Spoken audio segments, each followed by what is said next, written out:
remembers Count Hale. He'd sent our boy a gift before, one of the ones that got returned. He used to support Prince Randall, then switched his support to Planche. Our boy sees him as a social climber. Hale said he couldn't even sleep after hearing rumors our boy was in the area. Even the Count's butler looked embarrassed about it. Arson had to interrupt the meeting because he had something to tell our protagonist. Quietly, he said they'd caught the messenger bird. Our boy knew they'd try to contact the Blue Nightingale, but the rain messed everything up. Hale offered the mage a drink, but it got refused. Callian asked if there were any priests of Tencel there. Hale fumbled and dropped the wine bottle. He got furious and said those priests are arrogant and claim that land is ruined. He kept getting more worked up, and our boy realized there was no point trying to talk it out. Using the little magic he knows, he put that lord into a deep sleep. Our boy was furious. Hale's words really got under his skin.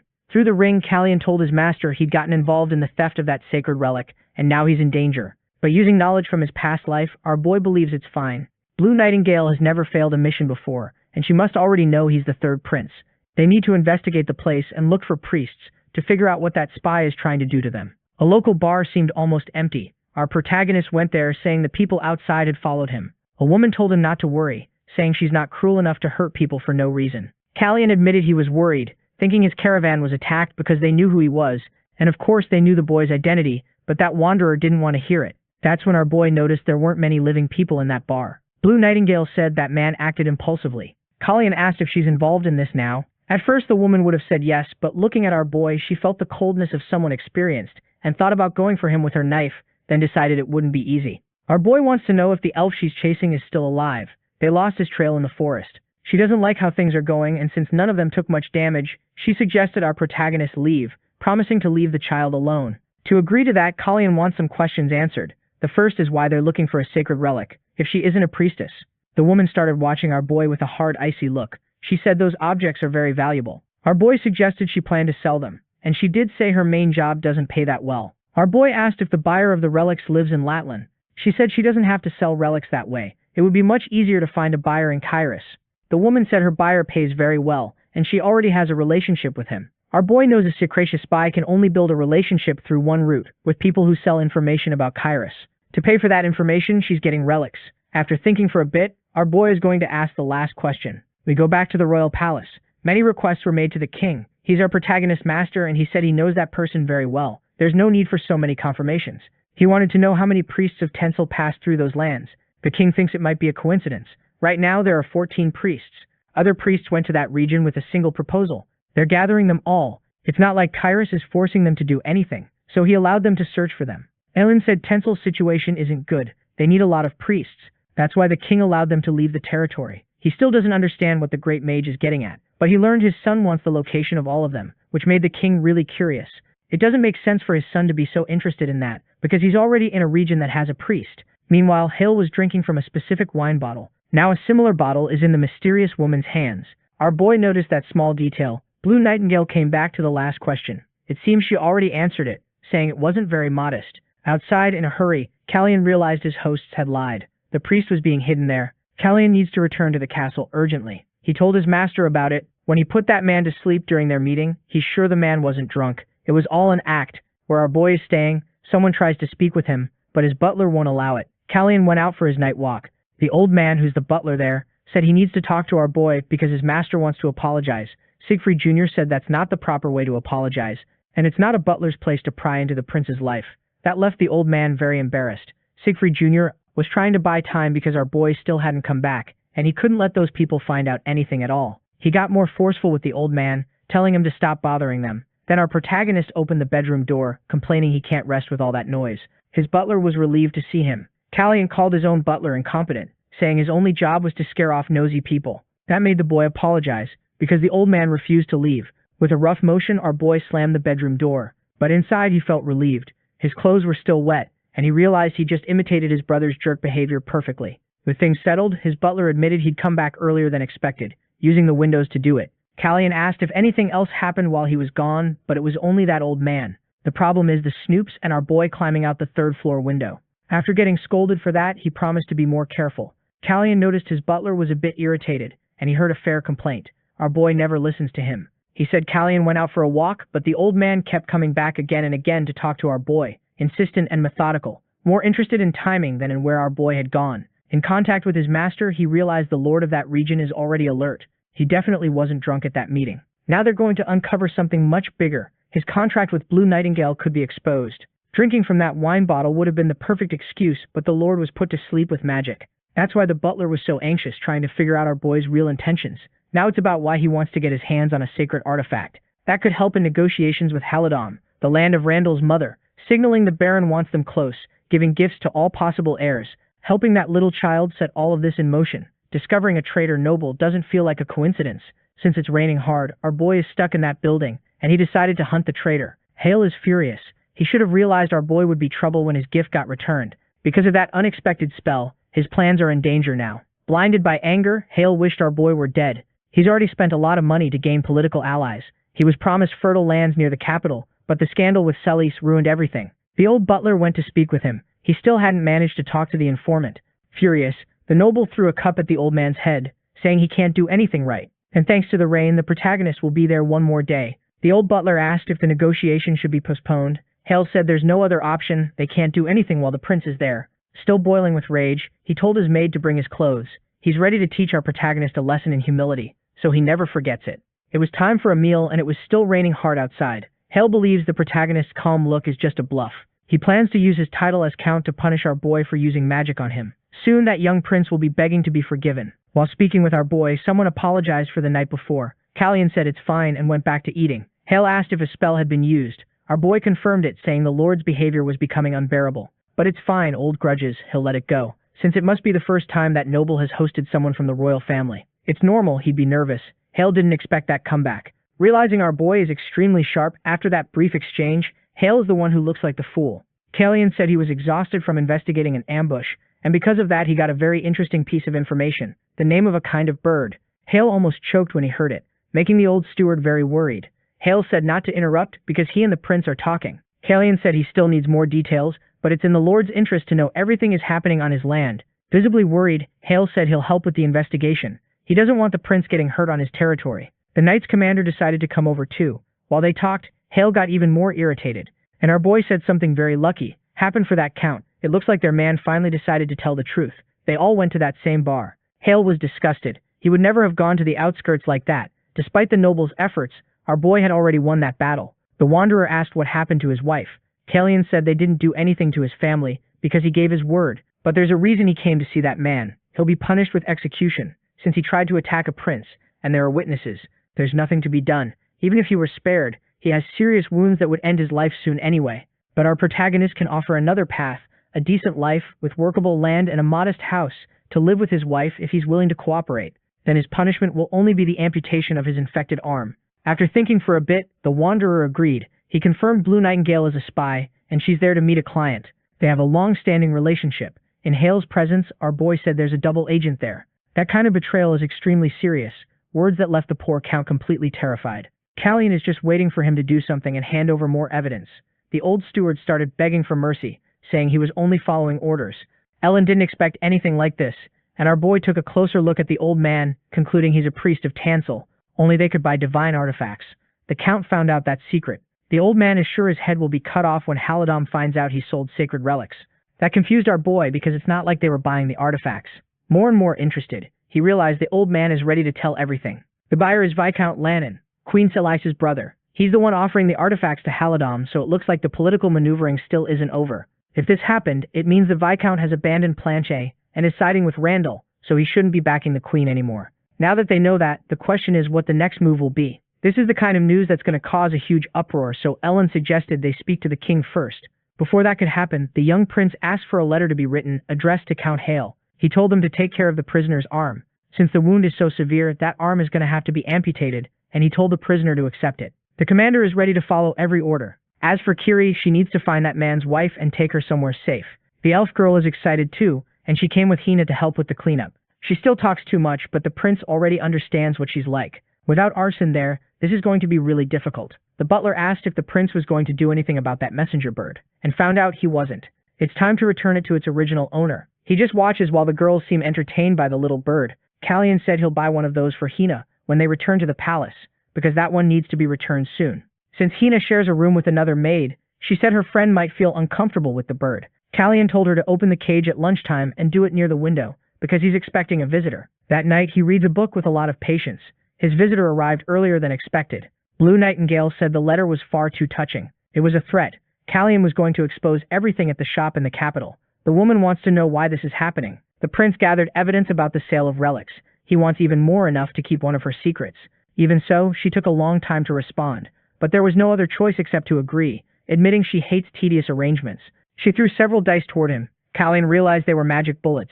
He had to use a magical barrier to protect himself, causing a huge explosion inside the room and alerting everyone to what had happened. Callian locked the bedroom door, stopping anyone from coming in. Turning back to the woman, he asked if she really came there to kill him.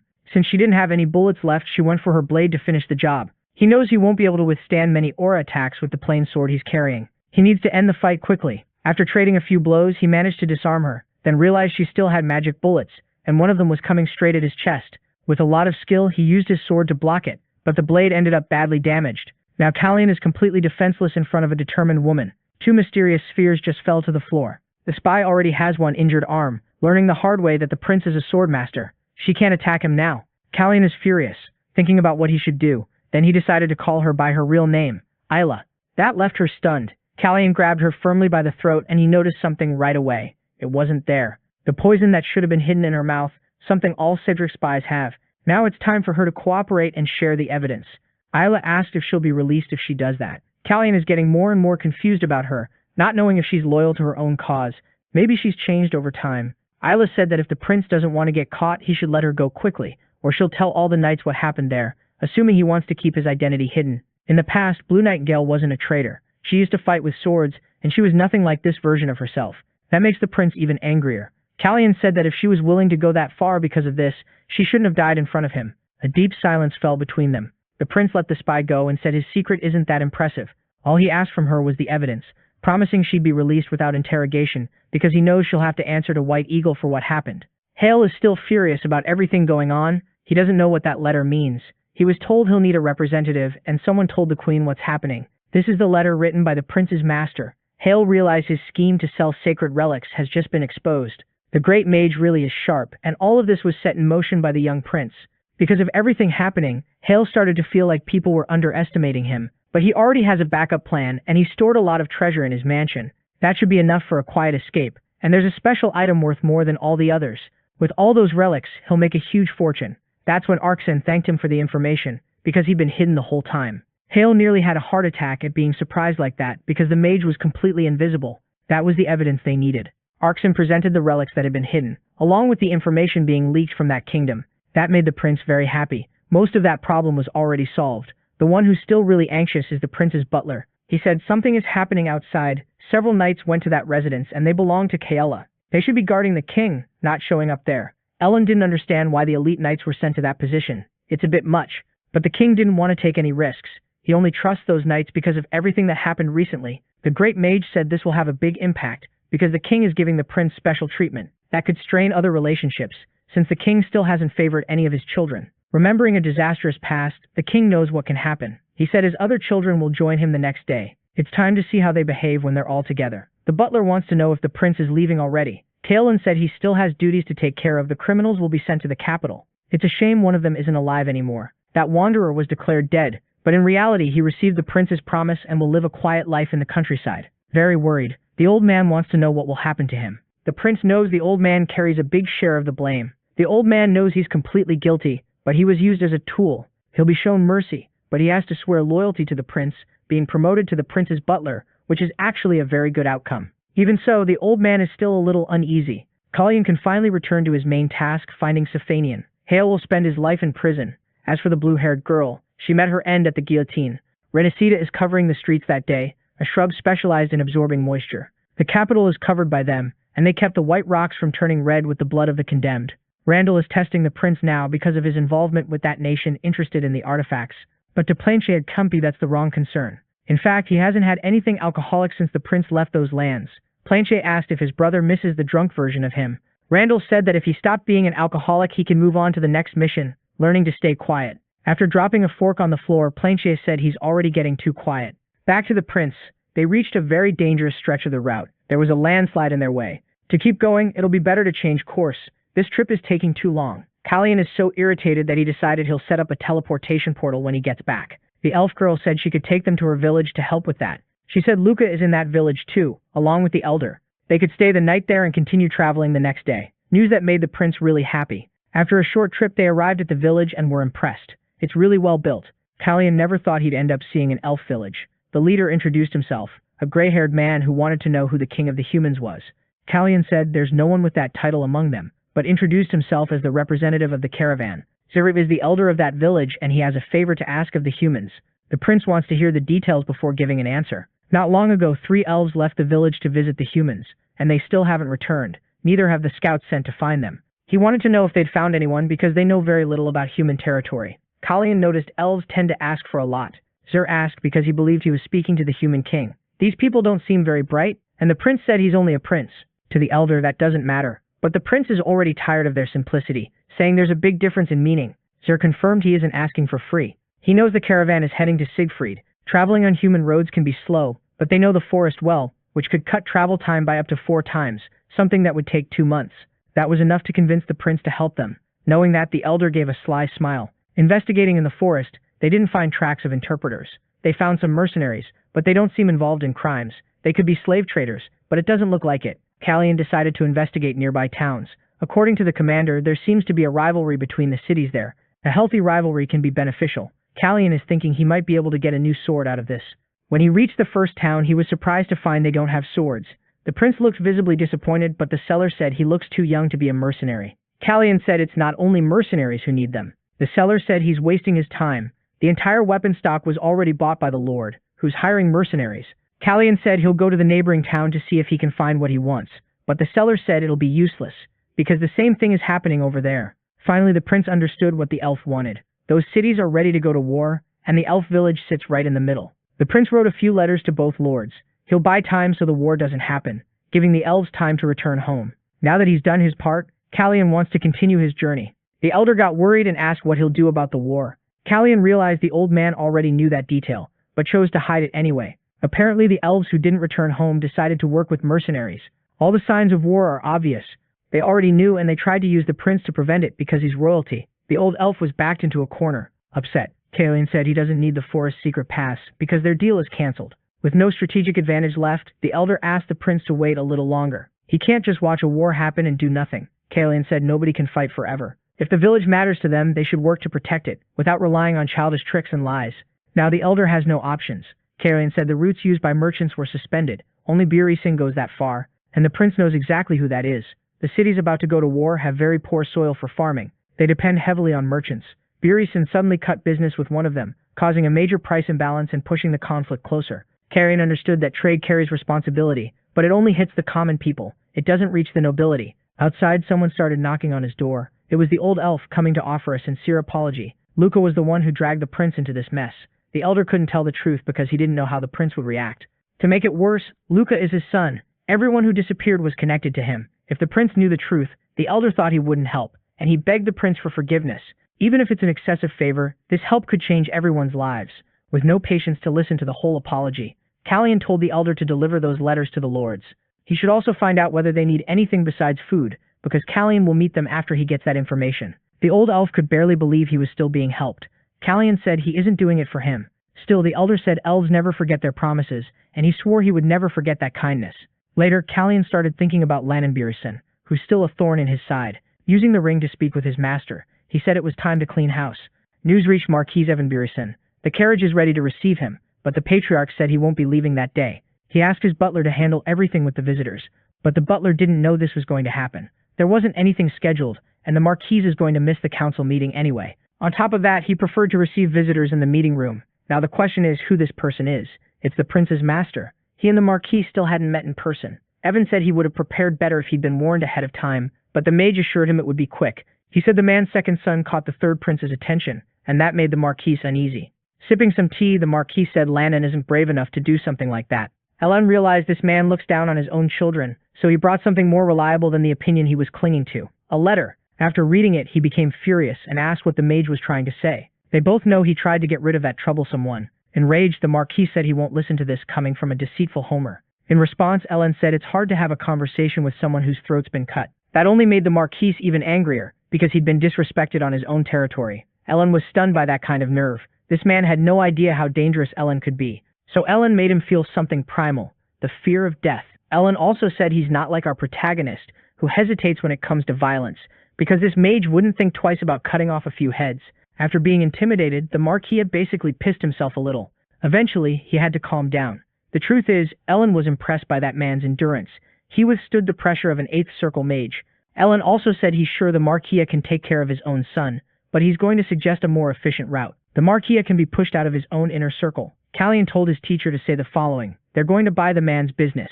When the rumor about the prince being poisoned spreads, it'll hit that company's profits. The Lannon family is made up of knights. The trade guild was set up for the second son, because he has no talent with a sword. At the first sign of losses, they'll dump it. The Marquis asked why Ellen would cooperate that much.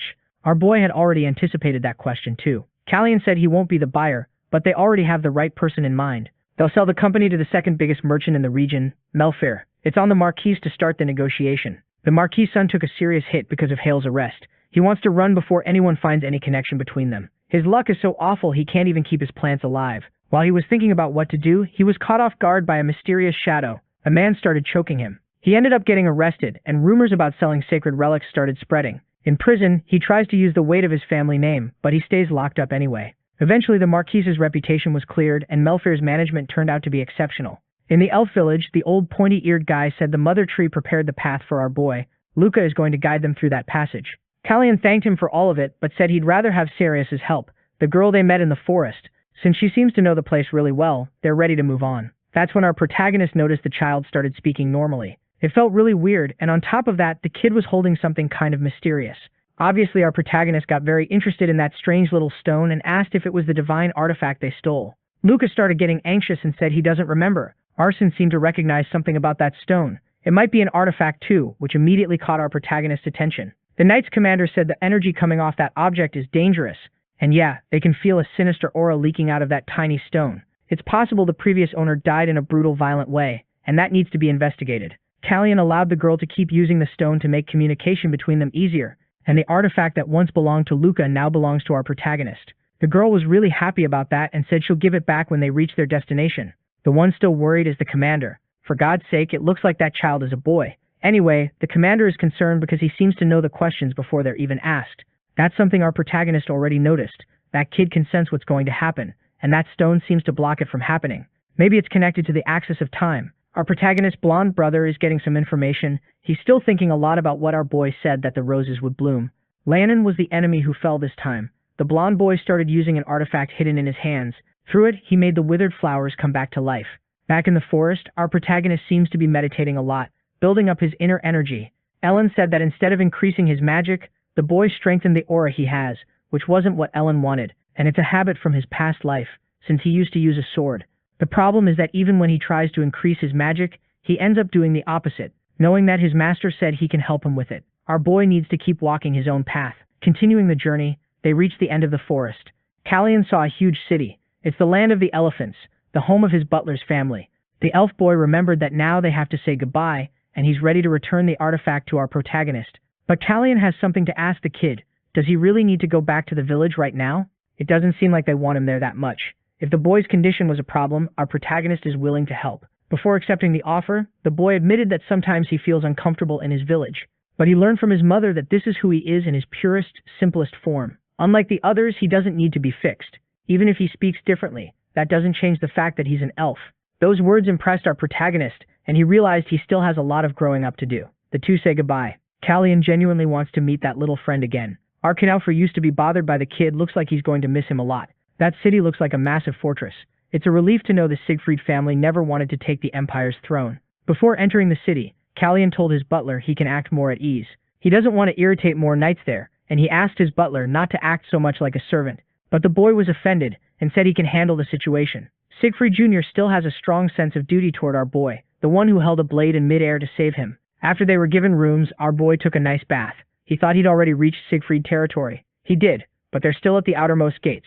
They still have 2 days of travel ahead. Callian looked at that mysterious stone again. He realized that even though he changed because of this second life, his mana is still the same. So he had the bright idea to use his aura to feed the mana he needs. Arson saw the intense glow of that energy and was amazed. Our boy just found a huge source of magic, reaching the 4th circle easily. They're finally getting close to the main castle, but that brings up another problem. Besides him, there are 6 other sword masters on the continent.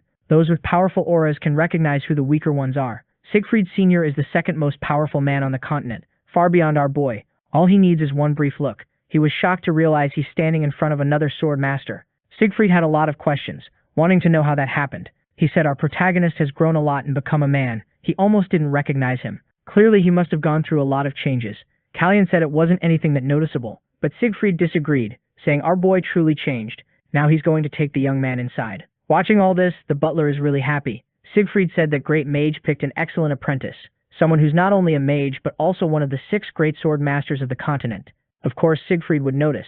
He didn't train all those years for nothing. He admitted our boy still can't see Siegfried's aura, but Siegfried can see our protagonist's aura without any difficulty. He said again that this is great progress, and his master must be very pleased.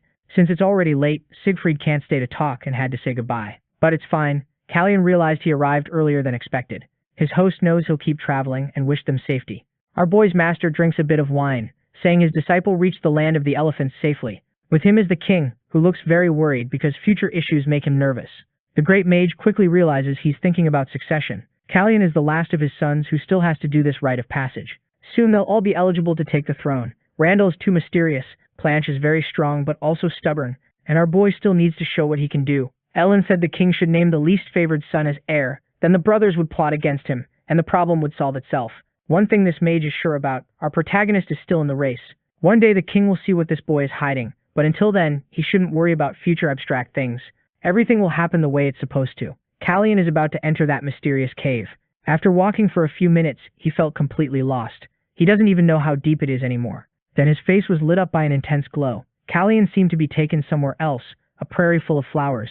He can't tell where he is until his eyes catch something terrifying, like its magical force can't even be measured, a presence that makes anyone afraid. Callian bowed before it because he's sure it isn't just a single will. That is the great Sisphanian, the entity he came to meet. Villagers working in the village were shocked. A huge mysterious flash appeared in the middle of the mountains. It's our boy presenting himself to that entity. He was only supposed to meet the goddess's will, but she decided to appear in her original form, overwhelming, suffocating. The goddess quickly realized this child carries memories from another reality. He turned her blessing into a weapon, and now she's wondering what drives him. Moving closer, she said he was summoned to that place. Back in the city, everyone is still worried about what that could be, because it's the young prince's rite of passage. The butler is worried too, because something like this has never happened before. Siegfried went up to his son and asked if he really cares that much about our protagonist. The boy asked if his father shouldn't be inspecting those lands. He did, but he finished quickly, and the surprises of the day weren't over. A little girl with very unusual hair introduced herself. Her name is Veronica, and she's the granddaughter of our boy's master. She came with her mother, Rachel. Our boy is still being examined by the goddess. With a simple touch, she accessed all his memories, including the axis of time. Now she understands what's going on. But when she tried to tell him certain things, her voice couldn't be heard. Sisphanian realized what's happening, and said that woman doesn't want this to happen. They're talking about Sorrenti, the queen of the gods. She fought the void during the Great War alongside the 8 great heroes. After the battle, she fell into a deep sleep, but she's still alive. Sisphanian said, our boy needs to ask the right question. So he brought up the axis of time and said he wants to understand why, in his past life, they wanted that object. But once again, he couldn't hear the goddess's words. Sisphanian said, our boy's impatience doesn't line up with Sorrenti's will. He wants to know about things that happened after his first death, and learning that too early would change the course of everything. Our boy realized that if Sorrenti is interfering, it's because it's necessary, a sign this is bigger than him. So he asked one last question. He wants to know if it was his brother who used the artifact to bring him back to life. Sisphanian said that man is a king before he's a brother, and he shouldn't be seen as a fool. Nobody would change the natural order of things just for the protagonist's life. Callian understood it wasn't Chase who manipulated time, and his heart filled with doubts. The goddess asked our boy to show what he has. Callian got confused, because he thinks he has nothing. Then he remembered that small artifact. The goddess examined it, and once again her words couldn't be heard. After examining our protagonist, she recommended he keep that artifact, promising he'll find out everything when the right time comes. He shouldn't be disappointed just because he didn't hear what he wanted in that meeting. He should return when he truly believes the time is right. A bunch of carrier pigeons flew through the city to spread the news about the great light that appeared during our protagonist's ceremony. Siegfried had never seen so many pigeons in his territory. He ended up getting scolded by his own daughter, saying he shouldn't be idle right now. Her name is Demiria, and she's already an influential leader. Siegfried said it's fine even if he does nothing. His daughter said people want the power they have, and they need to be very careful about who's in their territory. Her concern made Siegfried happy, because she's very smart. She got that from her mother, thank God. Still, they're a family of protectors, not rulers. Even if she agrees, she feels different times are coming. The two of them watch our protagonist's silhouette through the window. Siegfried promised he'll find out which families are in the region so his daughter won't worry even more. The butler was happy to see all those pigeons. He made a point of mentioning it to his father, saying he even saw a hawk. The goddess's message telling our boy to come back when he's ready still won't leave his mind. His thoughts were interrupted by the butler, who brought some tea and said our boy hasn't moved away from the window this whole time. He asked if Callian found anything interesting in that territory. Callian said what's interesting can't be seen from there. The butler went to the window and saw Hina and her brother. They're playing with the Siegfried family dog, whose name is Jan. Since that's the same name as the butler, he got furious, because his father had that brilliant idea, but they quickly realized Hina really loves animals. Maybe they can adopt a dog at the palace. They'll need to teach sign language so Hina can communicate with it. The butler is fluent in that way of communicating because of his sickly brother. Callian apologized for bringing up something so sensitive, but the butler said it's been a long time. And besides, now he has our boy. Still, if the protagonist decides to adopt a dog, it'll cause problems with his brothers. Callian is ready to go to Camion, and he knows that's the Crown Prince's city. It almost sounds like he wants to become the successor just to have a dog. That's when our boy said he's also the only heir who saw Kursfanian in her true form. In a room somewhere else, a woman is having her hair brushed. The letters that were sent have already reached their destination, which gets this woman really excited. Our boy had a bit of trouble talking to his master. He needed to find a place that wasn't under the goddess's power. But he did find one, the family cemetery, discovered by the butler himself, which let the communication happen without any issues. Ellen wants to know how the ceremony went for our boy, and she quickly finds out it all worked out, but she still wants the details. She's shocked to hear that Callian saw the goddess in her original form. He was supposed to be there for that moment. Truth is, our protagonist was blown away too. He was told to come back when he's ready. Now that Lanon has disappeared, they need to keep an eye on the queen, who got a visit from Evan that same morning. But that noble definitely isn't going to say anything about what happened, since the negotiation between him and the mage is protected by a pact. It's a little risky, but Ellen is good at this kind of thing. And her apprentice is bold too, and he's already done it. Lanon is a problem from the past now, so Callian doesn't need to worry about anything else. He was one of the queen's agents, doing the dirty work for her. The mage found a letter that might interest our boy. Celeste tried to contact the count. She's desperate to reach her allies. The problem is Evan's eldest son, who's also one of the 6 great sword masters on the continent. While defending the borders, he got injured, and he plans to recover in the capital. A pretty obvious excuse because he's clearly coming to negotiate. Our boy is interested in meeting him. Later, Siegfried invited our boy to sit on a log and rest for a bit. They used the time to talk about the ceremony. Our boy didn't just hear the goddess's will. Siegfried is impressed that he saw her in person, and he's happy about it, knowing she's still alive. His family has protected that cave for 500 years, a dragon's nest that a lot of people claimed wasn't even real. Turns out they were wrong. Their determination to protect that place really paid off. Callian says he'll be back to speak with her again very soon, and having a teleportation portal there would be incredibly useful. Siegfried asks whether the king would approve something like that, since it could leave the capital wide open. Callian assures him access will be restricted, and if it ever becomes a danger, it can be destroyed. As long as the king approves, Siegfried has no objections. Our boy has one more favor to ask. Siegfried assumes it's about sparring, but that's not what he means. Using his aura, Callian creates a kind of crystal in one hand. Siegfried realizes it's a magic core made purely out of aura. Callian reshapes it into a sword. He definitely wants to test how strong that weapon is in real combat. Siegfried is ready to help with the test. It doesn't look like it, but the old man is the second strongest swordmaster on the continent, and also the second most experienced on the path of the sword. A terrifying opponent. His blade is heavy and it's fast too. Callian gets pushed hard by his attacks. Even so, Siegfried is impressed by the young man's skill. Even if he isn't powerful, his agility is incredible. Manifesting that sword has to be burning through his mana, and Siegfried isn't holding back in this practice. Our protagonist's talent gets Siegfried even more fired up. He doesn't look like that weak kid from before at all. But they've just found the limit. Siegfried knows the kid isn't a real challenge yet. It's time to settle that training properly. The old man throws a powerful strike, and our protagonist repels it, finding an opening for a clean counterattack. The blade passes dangerously close to the old man's neck. Callian realizes he's done something really stupid. Siegfried is now giving off a huge amount of power, ready to show the kid where he stands in the world. In the end, the aura sword gets destroyed. But what surprises Siegfried is that he actually hurt our boy a little. They don't even have time to talk about it. There are a bunch of people watching, really curious. On top of that, the old man's sword has cracked and there's a wound on his neck. The commander and Siegfried's knights weren't expecting anything like this. Later that same day, they hold a banquet. The old man shows he can play the violin really well, which leaves our protagonist impressed. Callian is still uncomfortable about the wound he caused. The old man's only worry is how much he scared his son, who's even more worried about our protagonist's condition. Callian thanks him for the training session, confirming it was an excellent opportunity because now he knows how much durability his energy sword has. After seeing Siegfried's power, he understands he still has a long road ahead. The old man listens closely, then jokes and asks how that cut on the kid's face is doing. He says he overdid it a bit, but he had to react to our protagonist's speed. The two of them keep trading compliments.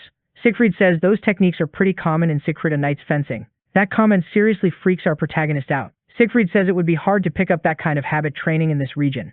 The Empire's technique relies heavily on footwork, but watching the protagonist move, he notices he rotates his shoulder blades a lot. Siegfried tells him to be more careful, because people like Burisen would spot the difference easily. Our boy asks if Siegfried doesn't want to know who he really is. The old man says he's on his own land, he has no interest in knowing who's wearing Callion's skin. He only wants them to train again. Our boy thanks him for that. He asks whether Gray will be able to sense the aura he has now. The rumors say that guy's father wasn't happy with his ability, but even so, he should still be able to see the protagonist's power. So the kid needs to prepare for every possibility. Callion understands he can't just sit still. After 10 days on that land, Ellen asks if our boy isn't interested in going back. Truth is, the protagonist wants to stay a little longer, and he asks whether Gray has already traveled to the capital. There's still no news, but our boy decides to wait. Callion is a mage who's also a sword master, something the world doesn't know. If Gray manages to sense his aura, it'll bring a lot of unwanted attention. According to Arsene, there are ways to hide mana using spells, and he's ready to help our boy with that. They also start researching the teleportation circle. With Veronica and Rachel, the great mage's daughter-in-law is very talented. She dedicates herself entirely to teleportation research. Our boy has a lot of ideas to share with Rachel and Arsene. They start working right away, while our boy learns to hide his mana. The spell itself isn't the hard part. The hard part is keeping it running. Siegfried is the only one there who can tell whether our boy's aura is leaking, so he can't leave the castle until the training is done. A lot of training sessions and work sessions happen until our boy finally gets what he wanted. Nobody would imagine he can use a sword like a master. It's time to travel again. Siegfried says goodbye, saying he won't go easy next time they train. Our boy says he doesn't plan on staying an easy opponent. Now they need to return to the capital. The mysterious man gets news too. Surrounded by women, he already knows exactly what needs to be done. It's time for him to go back to the capital. This is Count Grey Burison. Ellen can't stop being surprised by our boy. He managed to gather a huge treasure, exploring land that wasn't even supposed to be fertile. The Baron really was a good choice, and what used to go to Burison now belongs to them. The protagonist is genuinely good at this. The maid asks if she can lock that door, and the mage allows it. Walking through the corridors, he runs into someone, the king's eldest son, an unexpected coincidence for the great mage. Even so, he stays polite in front of him, saying it's been a long time. Plunch is wondering if he's the one who changed our protagonist. Or maybe because he changed so suddenly, he went looking for guidance from someone. But no matter what he does, Plancha can't get an answer out of anyone. Ellen says she has a lot of questions too, because the prince stopped drinking, and he must be taking things that make him think too much. Plancha realizes there are more people who miss the drunk version of him. Still, the mage agrees that people change, getting past fears and challenges, and stopping themselves from falling back on reckless impulses. The way it happens isn't always what matters. Planche seems disappointed by that answer. As the mage walks away, Planche knows that comment about being reckless was aimed at his past actions.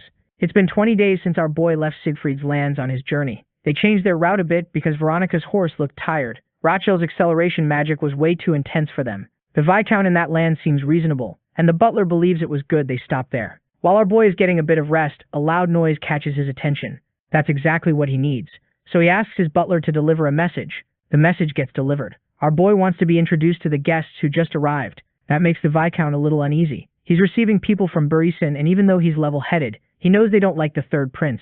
He considers sending his guests away, but the butler continues the message. If Gray is among them, Callion would like to invite him for tea. The Viscount feels relieved, because what happens next isn't really on him anymore. Finally, it's time for the two of them to be introduced. Gray accepts the invitation for tea, and it's time for them to get to know each other better. As they exchange their first look, Gray says he's recovering from a shoulder injury, so he doesn't feel able to stand up and bow to our boy. Only a noble family can remain seated in the presence of royalty, and they belong to Siegfried. Gray thinks he's being understood, saying he's in a lot of pain. But our protagonist tells him to lower his head, since that's something he can do. Even the butler feels the air get heavy. He's afraid something might happen to our boy, believing he still has a weak body. Arkson catches a butler spying behind the door. Updating the others, he says they need to stay alert. An interesting visitor has arrived. Before he can say who it is, Hina approaches them with tears in her eyes.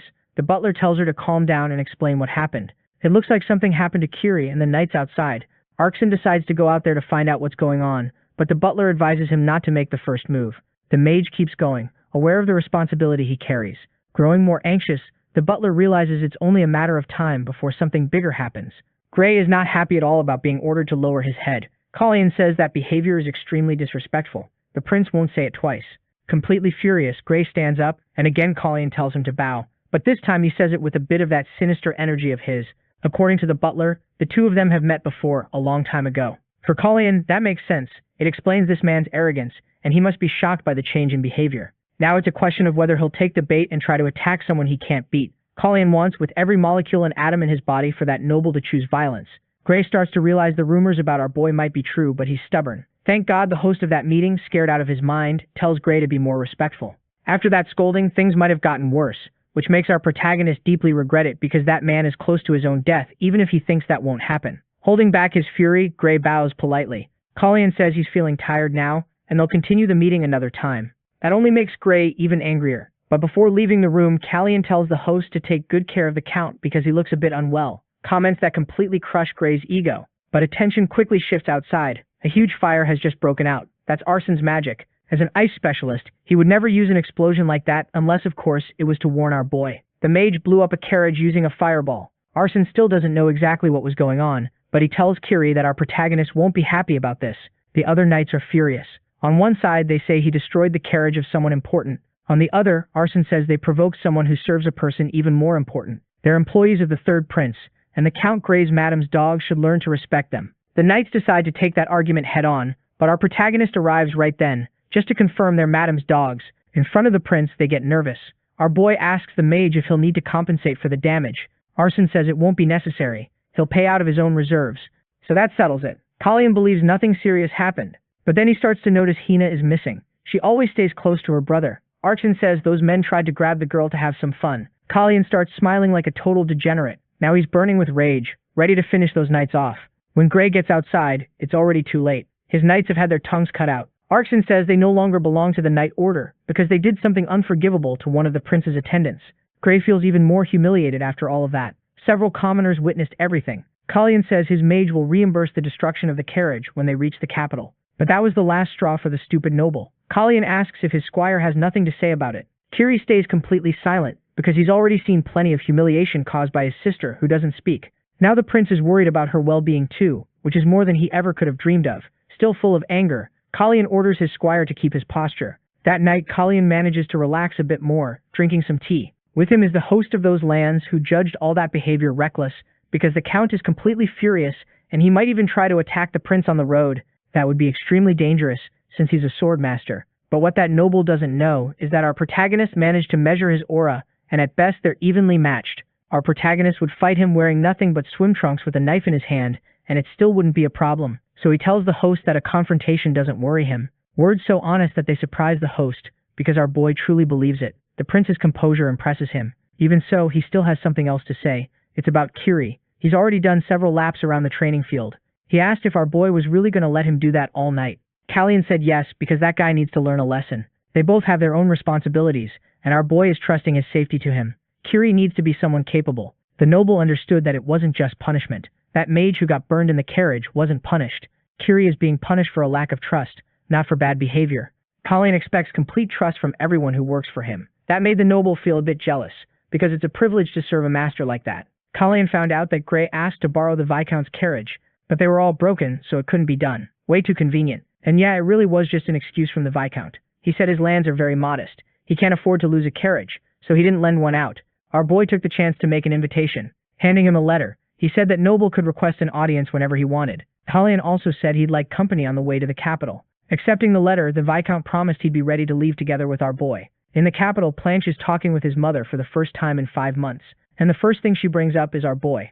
Planche asked why she misses the protagonist, and Celise said Gray would be arriving soon. And it looks like Planche can't picture the path the queen has laid out for him, which made the prince ask what she meant. Celise said he's acting like a child. Being loud doesn't change the fact that he's wrong. When Gray arrives, Planche needs to do everything he can to keep quiet. Watching the queen closely, he said some people become unrecognizable, while others are incapable of changing. Celise in a sly way told the boy not to try too hard. Planche said he could give her the same advice, but to avoid trouble he'll do nothing, just like she wants. In contact with his master, Callian said they'd arrive soon. He was told the king wants to speed up the formation of the mage's corps. After the coming-of-age rite, Callian gained a lot of notoriety, and with Gray being humiliated, they need to be careful. Pavel's knights will be restrained. Ellen realized that's basically a declaration of war against the Barasin, but the king is doing it to protect his son. The problem is that the king is now at risk. The mage's core will be presented when the prince arrives, and a ceremony will happen a week later. Callian is very worried. Even with his master's protection, the king will be in danger, especially with Gray in the capital. Our boy's butler said there's another route to reach their destination. Knowing that, Callian is willing to take new risks, because he needs to get to the Empire's capital first. Meanwhile, Gray is traveling inside a carriage made for women, which only makes him even more furious. He was told their caravan is being followed. It's our protagonist closing in fast. Gray doesn't know how the prince got there so quickly. It must be some magic trick. Callian said that idiot still doesn't know how to treat nobility, which pushed that man's rage to the edge. He's tired of being scolded by our protagonist. It's time to scrub that place's floor with our boy's blood. A huge explosion happened, and to Gray's surprise, he's being grabbed by the throat. Callian is slowly choking that bastard. Summoning his energy sword, Callian said there's only one person to blame for all of this, because honor demands he defend his own reputation. In front of everyone, he punished the noble for disobedience. For God's sake, they didn't even show what the guy's wound was, but he's on the ground begging for mercy. Callian asked if he still hadn't wondered why his brother had disappeared. A large amount of money was handed to Marquis Barrison, and after that Lannon, the troublemaker, vanished. Maybe the same thing is about to happen now to the eldest son. Callian made it clear he doesn't have much patience, so he'll ask only once. Who attacked the boy that day? Completely obedient, Gray said it was Marquis Evan, his own father. That made our protagonist sad, seeing how cruel that father is to his children. Looking at that noble servants, Callian said they should back up that version of events too. Still terrified, they also said they aren't going to the capital. What happened there was just a small family disagreement. Our protagonist is being watched. Kiri is hidden in the forest. This was done for him too. As for the boy's past actions, it's all been forgotten. Callian said his subordinate used to know him better. Finding that strange, Kiri asked when that happened. Our boy decided to tell the truth, but they've got plenty of time. When he arrived in the capital, the protagonist's presence was celebrated, because the dragon had revealed itself to him. People are saying he'll inherit the throne. Finally, our boy managed to meet the rest of the family. He greeted his brothers very politely, and the two returned it with a certain indifference, especially Planche, who still seemed very intrigued as he returned the greeting.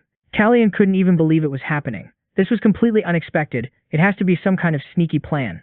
During the meal, the king started talking with his sons. He heard Randall is still reading a lot. For our protagonist, that family gathering is the weirdest thing he's ever done in his life. The king, who used to be totally indifferent, now seems very friendly. One of the servants had to interrupt the meal, bringing urgent news to the king. He asked for that woman to come in. Watching Planche's reaction, our protagonist already knows who it is. The queen came to meet with them too. After being greeted by our boy, the queen walked past him, indifferent. She asked if the trip was smooth, and Callian said it was even safer than expected. Celise said she was worried. She was afraid he'd come back sick. Callian replied that the last time he got sick, he ended up even stronger. There are hardly any problems beyond the castle walls. Knowing what happened during his coming-of-age rite, Celise got a little uneasy. His reputation reached even the Empire's capital, so she went straight to the point. She asked if the king intends to make our protagonist the heir to the throne, a question that caught everyone there off guard. Callian realized this was a desperate move from the queen. The king said he had a conversation in the presence of the great mage, and the suggestion was to name his least favored son as heir. That would solve the problem of the most troublesome one. But there isn't a single child of the king's that he doesn't care about. And because of everything the queen has done, the king is thinking about making his decision. Selena slammed her hands on the table in fury, saying the king would regret it because he's ruining everything she built. She stormed out, and the king apologized to Planche for what he had to hear, because those words weren't meant for him. Knowing what happened with his own brother, the king said he doesn't want that future for any of his sons. They can't make the same mistakes that family made. After turning 20, princes who aren't heirs must leave the palace. They can only visit the capital for 5 days, and they also can't have private armies. Now we're introduced to the protagonist's uncle, Asnan, the author of a rebellion when the king took the throne, which ended up failing. He's now confined in a tower in the Valley of Varakan. Our boy knows his father wants everyone to live well. His butler started asking if that would be possible, but even our protagonist doesn't have an answer, until he saw a mysterious rose along the way. But the flower isn't the only bizarre thing that happened there, because it's glowing in the dark. The butler pointed to the protagonist's pocket, which was glowing too. It's that mysterious artifact. Even though all the roses had disappeared, that one was the only one left. Calthian decided to interact with the flower. When he touched its petals, they dried out, and the flower vanished completely. The artifact's strange glow disappeared too. Calthian started connecting things, time, and that artifact. He heard from Sisfanian that he's very impatient now, but it's hard for him to shake these thoughts because his desire for answers is huge. 2 days passed, and the butler said our boy had missed breakfast both days. Calthian said he still feels very tired, thinking about a lot of things. Our boy tried to sleep, but he realized he'd gotten an unexpected visitor. The person at the window noticed our boy's magical power is real. A gentle breeze is enough to wake him. Getting out of bed, Calthian said it's already too late for visitors. It was Planche who had come.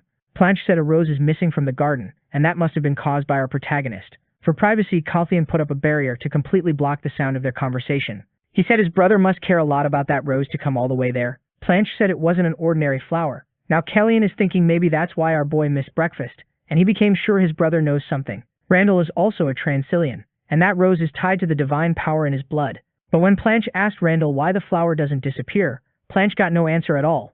Callian started wondering if his brother is actually foolish, expecting a clear answer for no reason. Planche knows only divine power could make that rose last so long, but he doesn't understand why. Randall decided to hide it. That surprised the protagonist when he found out Randall can use divine power. Since something had happened, Planche decided to take responsibility, saying he had burned the rose, letting our protagonist play dumb. But before he could leave the room, Callian stopped him, wanting to know what he was doing. Planche believes our boy is skipping breakfast to hide the fact that he's bothered by this. But Callian's real question is why his brother decided to help him. They aren't close enough for that. Those words made Planche realize his brother still remembers. So he said that even if Randall has some kind of power, they won't win. Callian is now deeply shaken by those words. It seems our boy is being helped because Randall doesn't stand a chance against the queen. Finally, our protagonist realized the obvious. His older brother never wanted to become the next king. Their conversation left our boy deeply thoughtful, thinking about that flower and the mysterious artifact he got. Callian wants to understand how it's all connected. To reach his real goal, he needs to strip even more power away from the queen. Time is running out. When she learned what happened to Gray, Celise was completely furious. Because he was badly injured, he didn't even make it into the capital. The news that reached her was that Marquis Evan was responsible for the attacks. Celise can't understand why a father would do that to his own son. It seems it was an internal family dispute. Gray wanted his father's position, and the truth is it was a secret deal between him and the queen. With Gray's help, Celise would help him too. She believes her plans haven't been discovered. The problem is that her brother is a sword master. He shouldn't have been injured so easily. So Celise decided to send him some medicine, and she's determined to find out everything that happened in that incident. The queen's fury keeps growing. Whatever happened, it was a strategic move by a master, and Celise still isn't willing to give up. The queen ended up meeting with a knight and gave him a bag full of coins. He thought it was a very generous gesture. Tammy is the deputy commander of Pavel's knights. Nobody can see his true nature, and the queen knows he's a cold assassin. Now it's a matter of what his next job will be. Celise wants to find out what happened to Gray, and whether it was one of our protagonist's guards. Once the person responsible is found, he needs to be silenced forever. If that happens, Tame will get another bag of money. All he needs is the guard's name. The queen said it was Arkson, but deep down she's sure it was the protagonist. Rumors about what happened to Gray spread all over the capital. And that day the king summoned all the nobles to court, because he had an important announcement. He said they had ignored magic until now, but it was time to change course by creating a mage's corps. The nobles were shocked, because it puts the power of the knight families at risk.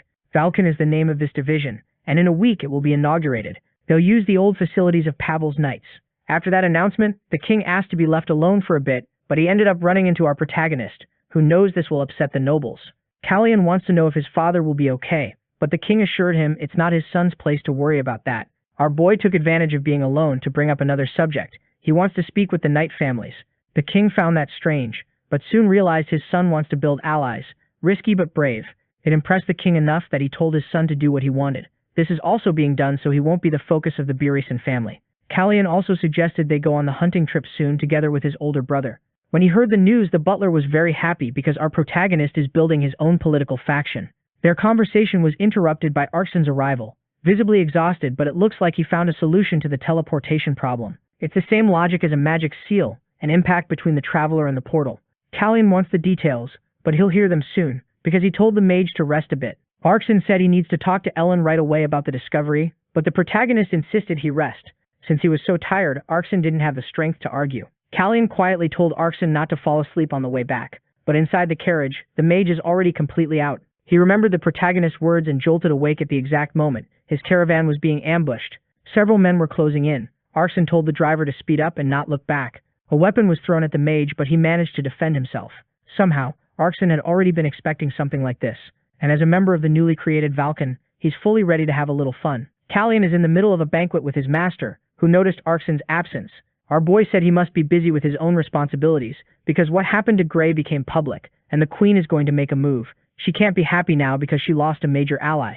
Only with Evan's death can his son inherit the title. The way things are, Celise can't say for sure whether her father interfered in what happened. She'll need time to get her thoughts in order. He also has absolutely no idea what Archie is capable of, and our main guy is sure Archie can handle a few nights on his own. The last face our boy saw in his past life was Archian's, and for all intents and purposes that ended up turning into admiration. Right now, extras are getting killed off in a brutal way. The assassin is already completely terrified because that mage is insanely powerful, able to cast spells in no time. Their only chance is to close the distance, so he hypes his men up with the reward they're supposed to get, but their attacks get totally shut down by a magical barrier, which only speeds up the deaths of a few more of them. They quickly realize they never should have taken that contract.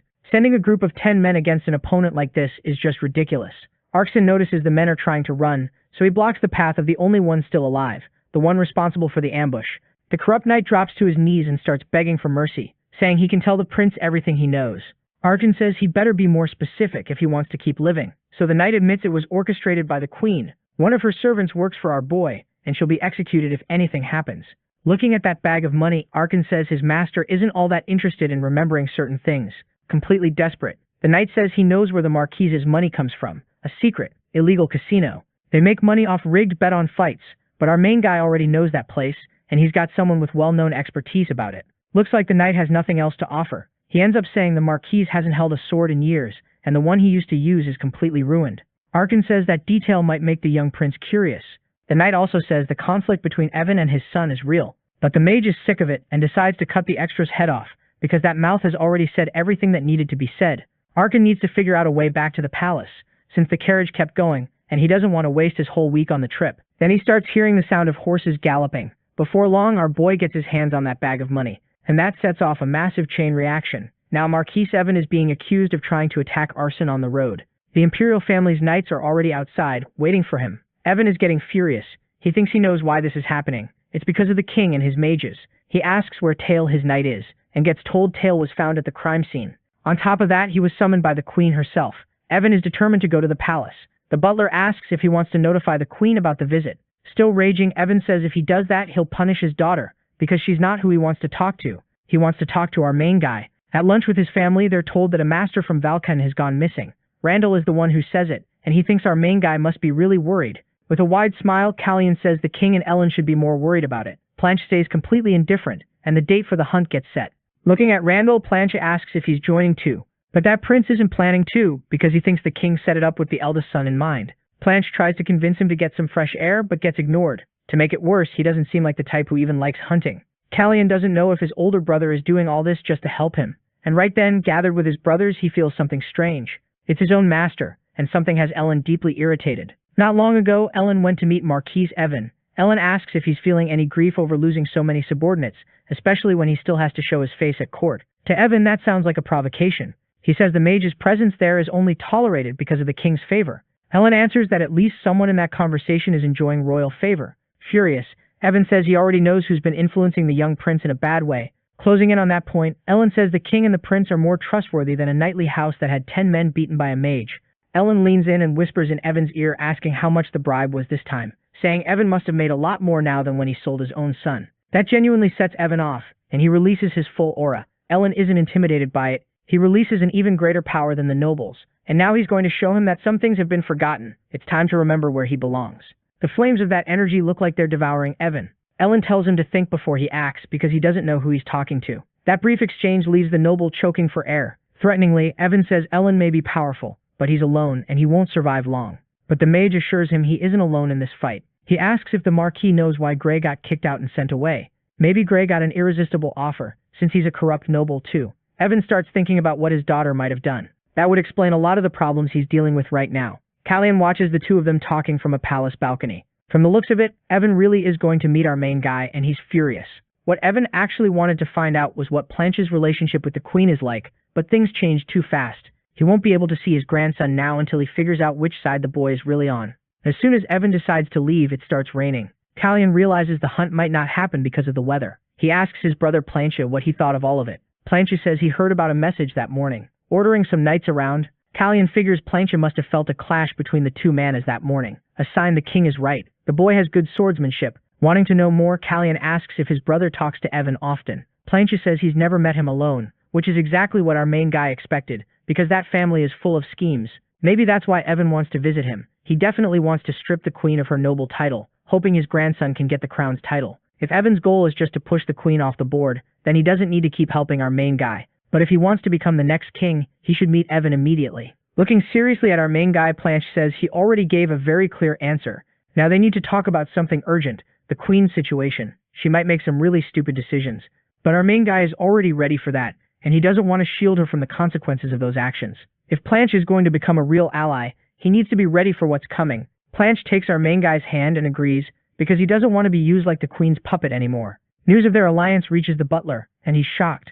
That means the eldest son turned his back on the queen, and in theory he had no reason to. Callian says his brother didn't turn his back on anyone, he just closed his heart to the mother he ended up with. The queen never even realized how toxic she's been to him, which is why the guy's an alcoholic. And here's the twist. He wasn't even an alcoholic. He just stained himself with wine. His breath was always fresh. It was all to ruin his own image. Every time he looked down on our main guy, it was in front of an audience. He did it hoping the queen would abandon him, but it never worked. And desperate for power, Celise has reached a point of no return. Only death will stop her. Even hearing all that, the butler still doesn't understand why this unexpected alliance happened. Our main guy doesn't have an answer for everything either. The only person who could truly understand Planche already crossed the bridge, the old Callian. Arsene isn't in those lands. Nobody's been able to find him. A messenger approaches the king to whisper something. They found a prisoner in the dungeons, Lan Buriasin. Hearing that, the king is intrigued. Talking with Ellen, he asks if Ellen has forgotten who he really is. Even if he's a laid-back person, he holds the highest title within Vulcan. The king wants to show the court the power he has now, so he mobilizes the royal guard to increase the search efforts. Right now, Evan is facing serious accusations because of all this. The same knight who went to talk to the king was the one responsible for bringing that noble in. There are only a few days left until the inauguration of the new mage division. That's going to shock the nobles, with a title being granted to Ellen. Ellen has already realized the king knows exactly how much the nobles despise him, Evan in particular. The truth is, Ellen was originally a viscount in Liberin, but he became known as a great mage. In Secretia, he also holds the title of baron. But out of all his titles, he prefers being the young prince's master. And from now on, he won't be just that. He'll also be known as Count Ellen, a title granted by the king himself. Ellen is immediately surprised, and the king notices it. It's a pretty unexpected situation, and it could lead to major consequences. Our main guy realizes the rain has stopped. The hunt is going to happen. The butler goes to wake our boy up and is surprised to see he's already up. Callian took a short walk because he needed to take care of a few things. The butler says our boy needs to look at something else. They just received some horses as a gift from Baron Polan. Our boy is impressed by their quality. And that's not all. They also received a cat as a gift, which leaves our boy a little confused. He didn't know if he wanted to adopt a dog or a bird, but getting a cat is definitely a good thing. The animal ends up being handed directly to Hina. A pet like that can stay at the prince's residence, and our boy asks her to be very careful. Hina realizes our main guy remembered her request, and she's really happy about it. It doesn't take long for her to show what happened to her brother. The butler also tells our boy about the king's movements. He sent troops to the Burisan lands. Arxen is still missing, but that doesn't worry our boy at all. He just repeats Ellen's words. His subordinate strength isn't small. Even so, our main guy won't just sit around. A Vulcan mage going missing is serious, and it'll be treated that way. Either way, life keeps moving, and it's time for the hunt. Not everyone knows whether Prince Planche will join in too. There are rumors he isn't in good health. Watching through the window, Planche remembers a conversation. Our main guy told him not to join the hunt, and to say he's feeling feverish. Planche doesn't understand the reason for that plan, especially since he might genuinely not feel well enough to hunt. Callian says he'll talk to the king about it so he understands his son's absence. Planche still can't figure out what our main guy wants, but if it keeps him out of the succession conflict, that's fine. While he's thinking about it, he hears a cat meowing, the one that belongs to our main guy, playing with Hina in the garden. Planche knows the girl is our main guy's servant, and the path she's on leads to the rose garden. If he remembers right, around the same time Randall usually goes to the garden too. One of Planche's guards points a sword at the girl. Rudely, he starts interrogating her right away, asking who she is and how she got there. Hina is terrified and knows she needs to identify herself, but since the guard probably doesn't know sign language, she thinks about writing on the ground. As soon as she starts moving, the guard gets even more aggressive, because he doesn't know what she was trying to do. Hina panics because she has no way to write anywhere. That's when someone steps in, saying the guard's performance is pathetic. He didn't recognize a servant of the prince. His eyesight must be bad, or maybe it's his intelligence. Planche shows up and saves the day. Embarrassed, the guard apologizes, saying he didn't know she was a servant. Planche briefly meets Hina's eyes and tells her to get the cat out of there. She bows respectfully, thanking him for what he did. Randall says he'd been invited to the hunt by Planche himself, and yet neither of them showed up. Planche didn't expect to run into his brother in the garden, so he starts to excuse himself. Before leaving, Randall comments that things are getting better between Planche and our main guy. Out in the forest, the king isn't sure that's the best thing for his sons. While he tries to teach the mage how to use a bow, Ellen asks for silence so he can focus. Several nobles are with them, and they don't know why they were split into groups. Among them are some tied to House Burisan. Finally, after a lot of concentration, the mage manages to fire his arrow, but it can't even fly more than a few meters. The king has to hold back his laughter. Ellen hears it anyway and trying to justify himself says he's a mage who focused his excellence on other areas of life. The nobles realize the rival hunting group isn't going to be very impressive, and at that exact moment, the bird Ellen tried to hunt gets taken down. They can't even see the arrow. Ellen says there's no rule against using magic. He asks the king if that's true, and the king immediately confirms it. Then the king asks if his mage wants to hunt those people too. The nobles realize they're completely defenseless. This was just a warning. To that mage and the king, they're no different from that bird. It's time for them to think about what they're going to do with their lives. Callian says he'll soon be hunting a different kind of creature, and that's why he needs those men's help. When they meet again, it'll be at the palace. The queen has just read a letter that leaves her furious. It's Grey's reply. The news is devastating. He can't use aura anymore, and the queen is asked not to bother him right now. On her table is the same bag of money given to that corrupt knight. The bag was found at Arkson's last known location. Our main guy is the one who returned it to her. The queen tries to pretend she doesn't know anything, but our boy knows she met with the corrupt knight. Even so, Celise insists on the lie. Just because a mage disappeared, she says, our main guy is panicking. She asks if Callian has already been negotiating with Grey. Our boy tells her she's completely delusional, and he doesn't need people like her or her family. Celise scolds him, saying he needs to be more polite. Our boy promises that soon she'll pay for what she did. The queen's end is getting close, and Callian guarantees he'll be the one responsible for it. Remembering that conversation only makes Celise even angrier, and she throws that bag of coins onto the floor. Completely consumed by rage, Celise realizes she has nothing left to lose. It's time to settle everything. At night, someone tried to sneak into Planche's room. The boy woke up right away and realized that Mage had slipped past the defenses with ease. It was our protagonist who did it. He'd promised he wouldn't come in again unless he was invited. Planche wanted to know what his brother was up to, and the boy said he had 3 things to talk about.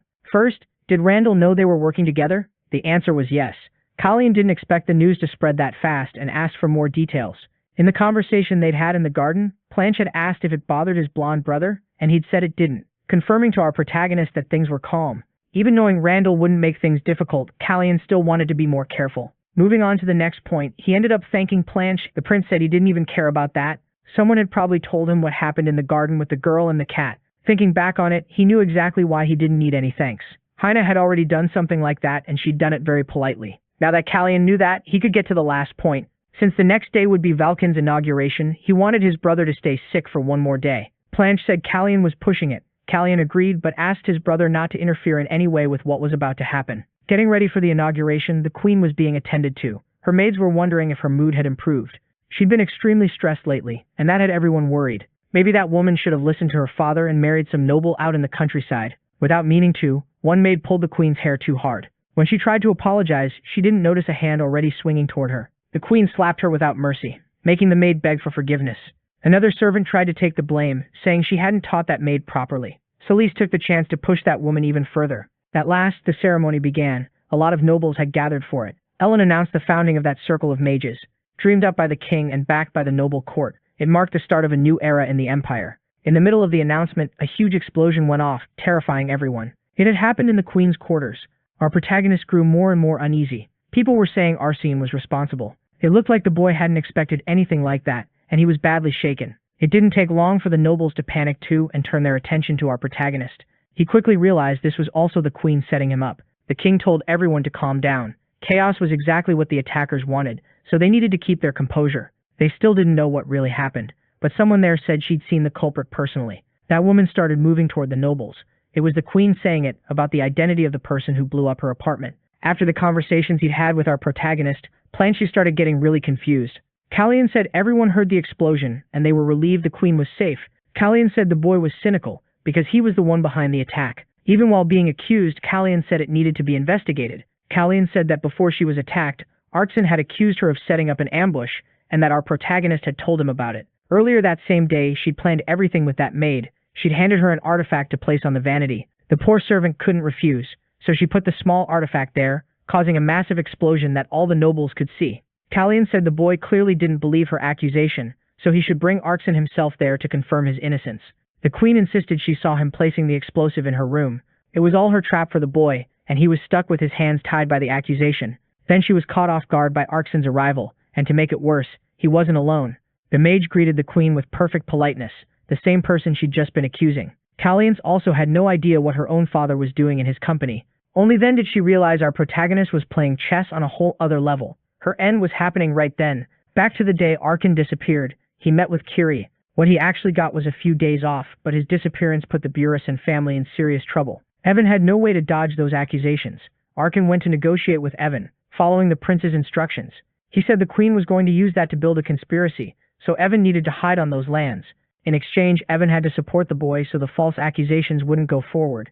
Callian now had a full strategic advantage. With the king present, he said the investigation should start immediately. The queen had demanded the mage appear, and that had just happened.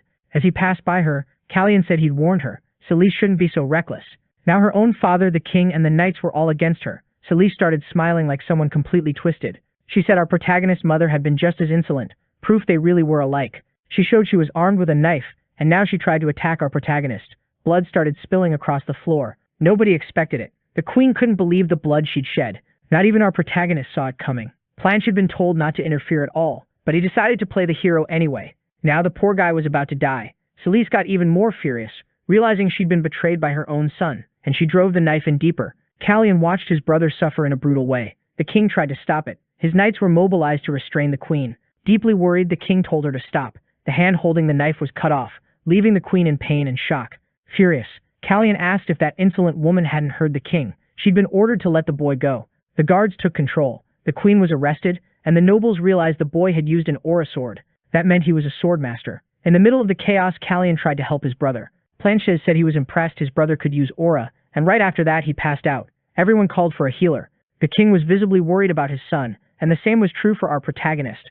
But since they didn't know what might happen next, the king had to be evacuated immediately, something he didn't want to do because he didn't know what would happen to his son. Ellen told him he'd lost a child too, but he wasn't a king. Things far more important were at risk now, and the prince would handle everything. While the boy performed first aid, he still waited for the healer to arrive. The situation kept getting worse. Callian was also angry at his brother. He shouldn't have done that. This wasn't the time to die, not under these circumstances, and not even the blessing of Siphanian in his blood was helping now. It was only a matter of time before he died. The healer was already on the way. Hina was heading there too. Callian remembered Prince Randall might also be useful in that situation. In moments of chaos, the human heart shows its real intentions. Someone as calculating as him had just shown what he was capable of. Callian was furious at that refusal to act, and he desperately wanted his brother to survive. It would be tragic for his life to be lost there. Later that day, our protagonist went to visit someone in prison. It was the queen who wouldn't be clapping anymore. She said she had a question too. She suggested they both be honest for the first time. There was something the boy was still hiding from her, and Celeste was absolutely sure of it. Callian told her everyone has secrets, ones nobody will ever find out. Now he had a question for her too, about Queen Aisha's death, and whether Celeste had been involved. Showing an even more twisted side, Celeste said she'd never forget it. It was the first life she'd ever taken using poison. Furious at the confession, Callian said there was nothing left to talk about. Before he left, Celeste warned him they'd promised to be sincere. After thinking about it, Callian said he'd honestly expected the queen to ask about her own son's safety. Ignoring what could have happened, Celeste said he'd only been an obstacle, right to the end. She tried to do her best for him, but the boy had proven to be a fool. He'd never been useful for anything, and her imprisonment was proof of that. Our protagonist said people run toward what they want to protect. The way that attack happened showed the queen had never been trained in combat. The boy didn't even need to block it. He could have just stepped aside. He was protected by magic too. Plan should have known all of that, but he still made that choice. Celsi wondered if the boy did it to protect her, because he had no reason to. Callian said if she hadn't sunk so low, she would have understood her son's reasons, how he'd tried to warn her about the risk of those decisions, about her behavior, and about her inability to change. At the peak of her madness, Celsi said she didn't regret anything, laughing like something out of a nightmare. The nobles who'd still been loyal to Burisan switched sides, and the queen's crimes were exposed. Celsi was executed not long after. Her death also wasn't mourned, according to that place's traditions. After a week of dismantling her palace, the work still wasn't finished. People avoided her name. Nobody wanted to be associated with the queen. On top of that, nobody expected the boy to be a swordmaster who could use magic. Since the incident, he hadn't left Planche's bedside. Planche finally woke up and asked why the boy was there with his mouth full of banana. Callian said he was trying to figure out how to explain his sword skills without raising suspicion. Since he hadn't reached a conclusion, he told his brother to rest more. Planche told him to do that in his own room, but our protagonist asked him to be a little nicer. Callian didn't want to leave yet, to avoid all the questions. More time passed, and even Ellen missed the boy. Callian ended up getting kicked out of Planche's room. Planche was sick of it. Considering he'd stayed there 4 days, he admitted that was more than generous. Ellen had already been imagining the boy would stay another week, and that was the plan. Even the maids were talking about the rumors that our protagonist used an aura sword. To his master, the boy didn't leave just because he got kicked out. He must have come up with some interesting conclusion, something that could work for everyone. Callian knew he was a terrible liar, but someone could help him. He went to the king's office, and the king also couldn't know the whole truth. Callian told him that during the protagonist's ceremony he'd received a blessing from Sisfanian that awakened his swordmaster ability. Callian would do a small demonstration. Since he could use aura and magic, he'd learned a few tricks, shaping that sword. Now the king understood why he'd been in danger in that situation more than his own son. He also realized the mage had always known. Callian apologized and said he should have told him sooner, but the king understood the boy's reasons. The problem was the nobles wanted answers, and Valken's ceremony had been postponed. It was suggested the boy use that to explain himself. Still, the king really wished he'd been told earlier. Ellen quickly realized his disciple was genuinely clever. For the king, all of this was beneficial. Now that everyone knew his son was a sword master, Barisan would be very cautious from now on. Not just him but Randall too, who had stayed calm even on that day of crisis.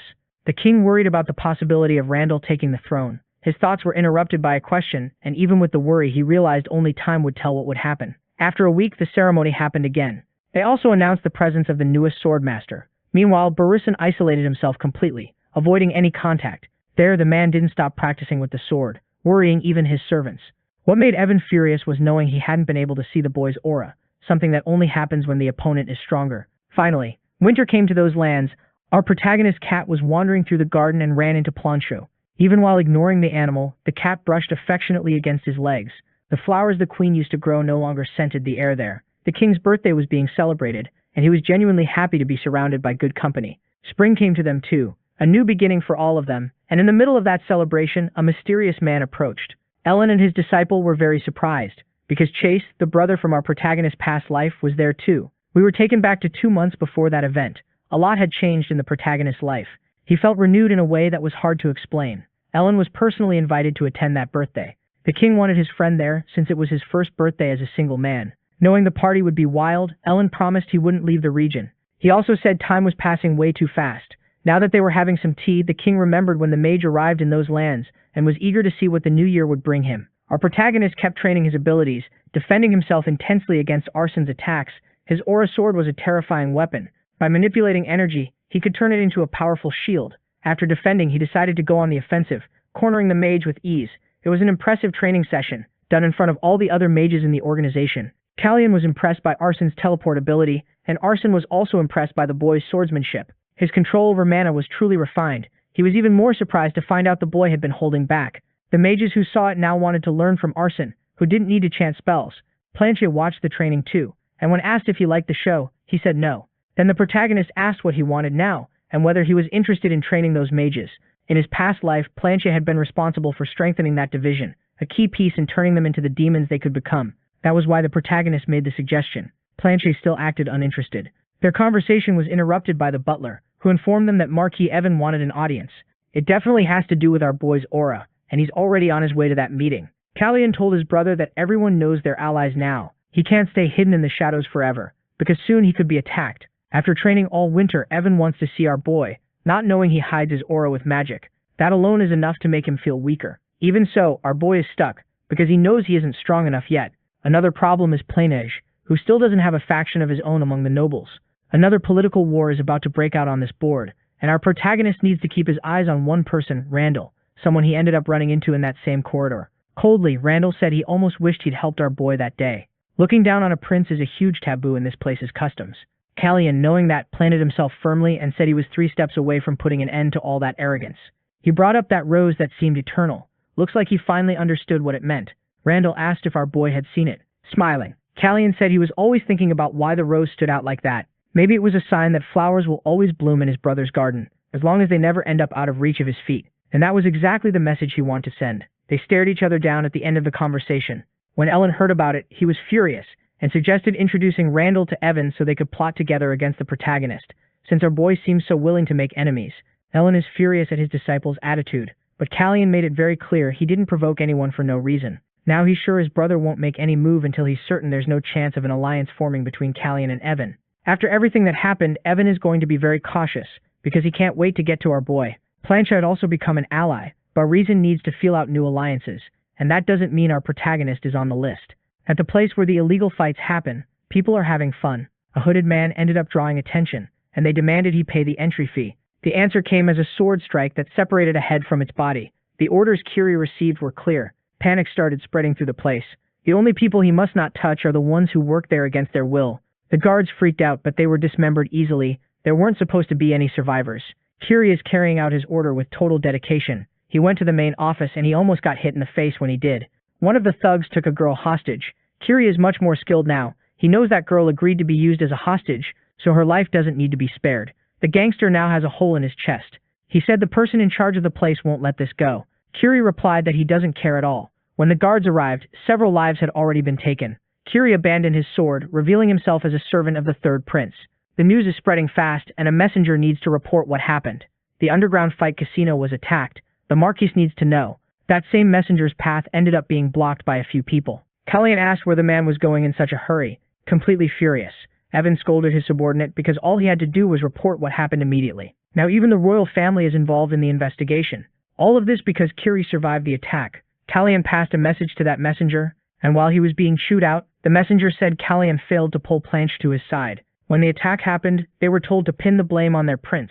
Evan is thinking about that now. He thought the brothers had joined forces, but he might be wrong. A little calmer, Evan started to believe there's still hope, deciding he'll meet Planche the next day. After the meeting happened, Planche passed that information to our protagonist. Looks like Evan bit the bait they'd set. Evan really did try to convince Planche to become an ally. The investigation is unlikely to find Evan responsible for it. The attack only served to knock down his influence. Callian now wants to know whether his brother has thought about the proposal he received. Planche said he's ready to put it into action. Our protagonist asked to be reminded what they'd planned. It's about Valken. He'll be put in charge of that division. Because of the illegal fight casino, another noble ended up being punished.